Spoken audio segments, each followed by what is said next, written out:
Good evening and welcome to the Spotlight. My name is Levi Kones. Tonight we are going to be talking about the World Cup, but we're not going to be talking about the football aspect of it. We're going to be talking about the aspects that has to do with you and what you're doing while you're watching the footballers do their thing. A lot of people take a time like this to be a time for imbibing, for indulging in the pleasures, especially of alcohol and drugs. And they do so with abandon, even as they support their teams. And the more their team loses, the more they drink, the more their team wins, the same thing happens. Tonight we are speaking to David Ogot, who is not new to the Spotlight. He's been here many times before. But we're here discussing about responsible drinking. Is there such a thing as responsible drinking? David Ogot is from the GoingHome.com Trust, and he is a founder member as well as one of the gentlemen that is very well involved in actually pushing that agenda, in helping young people and even people who are not young but are bound by the scourge of alcoholism and drugs to be able to try and get out of it. David, karibu. Asante. Glad to have you here. Yeah, glad to be back. Yes. Glad to see you back. Yeah, oh yeah. Good to be back. Let's just pick it up from there. It's a feel-good time, you know. Happens once every 4 years. A fantastic event is going on. You have a team, I have a team. In fact, I have several personally. And every match, you tend to find that even if you have a team, you gravitate towards one side or the other.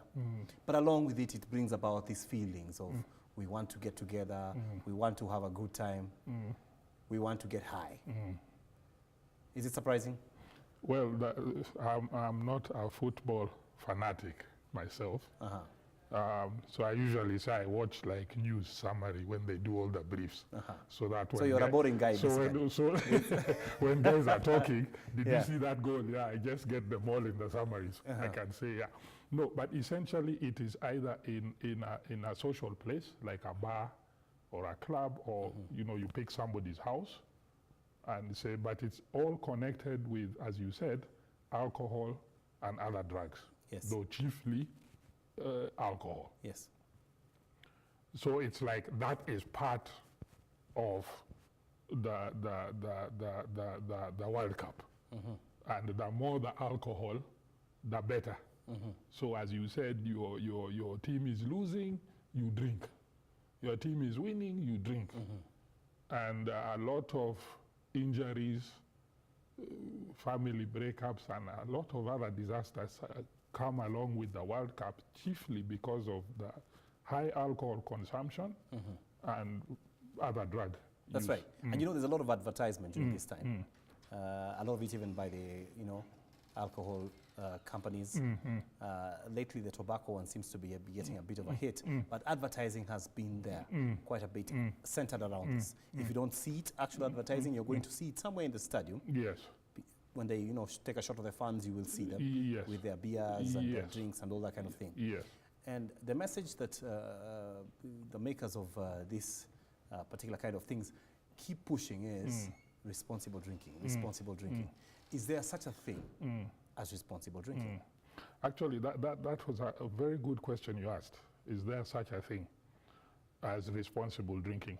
Because the responsible drinking, you know, when they tell you drink responsibly, what are they saying? And I think I've said this before on other empty messages.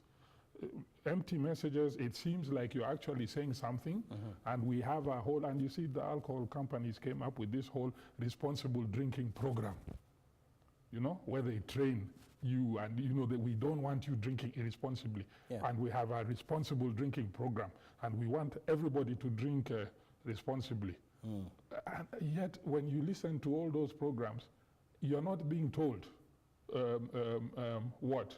And I always say we are like children. When you are going to the shops and your child says they want to come and you say no, they'll ask you why, and you have to give a satisfactory answer. And if you say because I said so, they'll still ask you why, and they'll keep asking why until they get a satisfactory answer. So when you're telling me responsible drinking and you are not telling me how, It's like the other empty thing. Just say no to drugs. Okay, that's a very good idea. Are you showing me how to say no? How do I resist to the peer pressure and etc.? But specifically, the responsible drinking program is a program to show that alcohol has no problem. So all this thing, oh, alcoholics, what, alcohol, no. There's no such thing as alcohol. The problem is you. There's no such thing as alcoholism, etc. The problem is you. And if you use our product responsibly, you will have no problem. Do you agree with that? No, of course not. The warnings, you talked about tobacco. Tobacco has actually been kicked out in a lot of places, though World Cup is abroad, it's in another country. But in many places in the West, tobacco advertising was kicked out. We are playing catch up. Though in Kenya, we have succeeded. You will note that even the tobacco manufacturers cannot have their brands even on their own vehicles. They can't even paint on their walls their products. That's how far Kenya has gone on that. But coming back to alcohol, it is still there. And then what they say is what they call self-regulation. So what was agreed upon, for example, was watershed hours. Like, for example, on TV, no alcohol advertising before 8:30 p.m., which is then assumed that after 8:30 p.m., it is your responsibility to make sure that your under 18s have gone to bed. And they are now, and you'll actually check the stations which have alcohol advertisements at 8:30 sharp, sometimes 8:29, there's an alcohol advert. But what about radio? Radio, they are there from morning to evening, and in a lot of programs, every segment, there's some alcohol being given away if you answer whatever. And you note when they're giving you a warning, and listen to those warnings. Excess alcohol, it's said very quickly. So it is very hard to even hear the warning. But what they're saying... Yeah, if you think about it, it's true. Yes. It's like a rap. Yes. Alcohol should actually have a warning, like cigarettes now have, on the labels. Because this is where we are going to head if they continue misbehaving with things like responsible drinking. Because there you'd be able to say that alcohol, excessive consumption, can cause or can but David, trigger alcoholism. you will have people who will tell you, you know, yes. They'll say, David, we're wacha kutupeleka for a ride. Yes. Some of us, we drink, yes. we don't beat our wives, we go home, yes. we are paying rent, yes. we are paying school fees. Yes. We're just having a good time. Yes. What is the problem? Now, Levin, me, I'm very okay. You know, I don't own a rehab. But assuming I had a rehab, see, I don't want people to become alcoholic. Because if there were no alcoholics, I would be out of business. True. You see? But what I say, I am not anti-alcohol. But how do you drink in a safe way so that you can drink your share, which God apportioned you, if you are an adult who chooses to consume alcoholic beverages until the day you die, without crashing the car, injuring people, yourself, others, killing, etc., falling asleep with a cigarette, burning the house, and so on. So studies have shown that majority, and these are many separate studies, of adults who drink alcohol worldwide drink so with no problem to themselves or others. The term I'm calling, prefer to use, social drinkers. You see? But if you need to drink to be social, that is not social drinking. So when you asked what is responsible, that one I've said is that's an addiction. That's a shenanigan of the brewers and distillers. It should be you can be social with or without it. So social drinking, you're just a social person. You walk in, you know, there's alcohol as well as other non-alcoholic beverages. You say, give me a beer. Or you even walk into a bar. You buy a beer. And you drink that beer and you don't even finish it. Because the question we should be asking, how much is enough?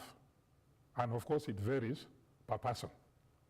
But there's a certain amount of alcohol which you should not consume more than in a 24-hour period. And when we're talking about alcohol, we're talking about the psychoactive substance we're talking about is ethanol. So whether you're drinking changa, champagne, busa, some very exotic spirit, whatever, I don't want to mention brand names, whatever alcohol you are drinking, whether it's our traditional stuff or the most expensive stuff you can think of, champagne, wine, whiskey, vodka, rum, gin, brandy, etc., the common thing there is ethanol. Okay? Just like whatever tobacco you are smoking, 4,800 chemicals, etc., but here we're only concerned with nicotine. So whether you are taking that Kiraiko you roll yourself or the most expensive brand you can think of, the thing we're talking about is nicotine. So in that ethanol, how much ethanol should you consume or not consume in a 24-hour period? How many days can you drink? Can you drink every day if you are within the limit? Or how many days per week should you give your body a complete break from ethanol?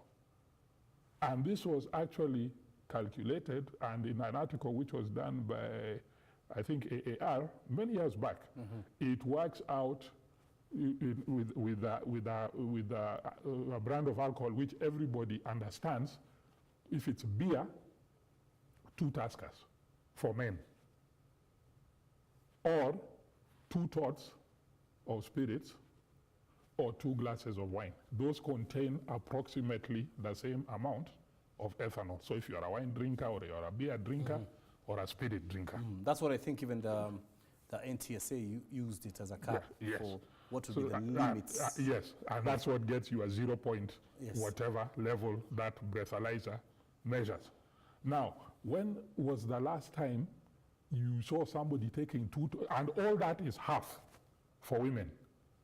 And not that women are weaker, it's just that the breakdown of alcohol. There are certain enzymes women don't have, etc. Their body makeup, because of how they are able to give birth, is different from men. And then women have more body fat and less water. Ethanol is water soluble. So it's like pouring the same amount in a smaller mtungi, bucket, it will overflow. Okay? So that 222 for men, half becomes 1, for 1, 1. women, in a 24-hour period, of which in a week, you should give your body at least 3 days ethanol free. Good luck with that gospel. Now, when was the last time you saw somebody taking 2 tots or 2 glasses of wine? Or because you see guys put Mzinga. That's his. Yes. And They call it Chafua Meza. And you have, yes. And the other guy of beer is stepping on a crate. And that's the introductory one. Because matches are at 3 a.m. and they come hours before the match. Yes. So, is this me telling people not to have fun? That is too much ethanol, and ethanol goes to every organ in the body, every single organ. Water soluble. So in every single organ. So you have women drinking who are pregnant, they have no idea. And there's all these debates about, okay, how much can you drink? That if you are pregnant, if you stay within the limits and you give your body those days, is it? No. This goes directly, placenta, directly to the embryo, to the baby you are carrying. That child is born, that child is going into withdrawal. So it's a very dangerous thing to do. One should really weigh whether that is something good for them or not. Yes. And my question is, I always ask people, we are very careful what we put into our mouth. Even when you go to a doctor, and you've gone to this guy because he's trained, and he tells you swallow this or drink this in this manner for this period, we still ask, what is it? Are there any side effects? Okay, this is a qualified guy. You should actually not question it. And you are questioning him with what criteria? You don't have any training in, you're not a pharmacist.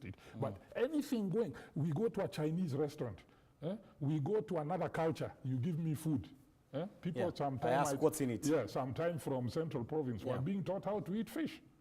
Because to them, it's like a snake, nyoka, they're not, we're very careful, except when it comes to drugs. I'll pause on that note. You're watching The Spotlight. Don't go away. We'll be right back after these messages.